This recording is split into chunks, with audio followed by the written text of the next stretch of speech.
আমাদের যে immunity system এটার তৃতীয় প্রতিরক্ষা স্তর সম্পর্কে আমরা আগের ভিডিওতে জেনেছি। তো আজকে আমরা এই তৃতীয় প্রতিরক্ষা স্তরের কিছু বৈশিষ্ট্য সম্পর্কে জানব। প্রথমেই ইমিউন সারা এই জিনিসটা কি এটা নিয়ে আমরা কিছু জেনে নিব।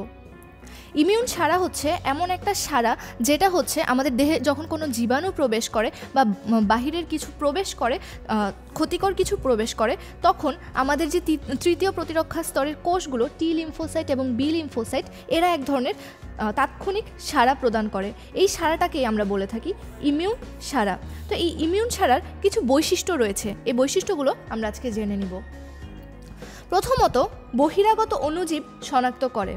ইমিউন সাড়া বা এই লিম্ফোসাইট কোষগুলো প্রথমত কি করে, বহিরাগত যে অণুজীব সেগুলো শনাক্ত করে। যেমন হচ্ছে ক্যান্সার কোষ বা টিউমার কোষ, এই ধরনের যে কোষগুলো আমাদের দেহে জীবাণুর মাধ্যমে উৎপন্ন হতে থাকে সেগুলো কিন্তু শনাক্ত করে।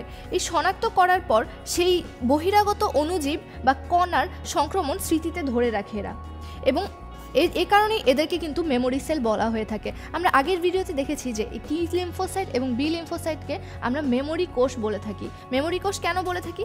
কারণ এরা হচ্ছে যে বহিরাগত যে অণুজীব বা কণার যে সংক্রমণ এটাকে তারা স্মৃতিতে ধরে রাখতে পারে, অর্থাৎ মেমোরিতে ধরে রাখতে পারে, এবং এই মেমোরিতে ধরে রাখার পর এরা কিন্তু কয়েক বছর পরও সেই জীবাণুটার বিরুদ্ধে, সেই জীবাণুটা যদি আবার প্রবেশ করে তখন সেটার বিরুদ্ধে তাৎক্ষণিক এক ধরনের সাড়া জাগাতে পারে।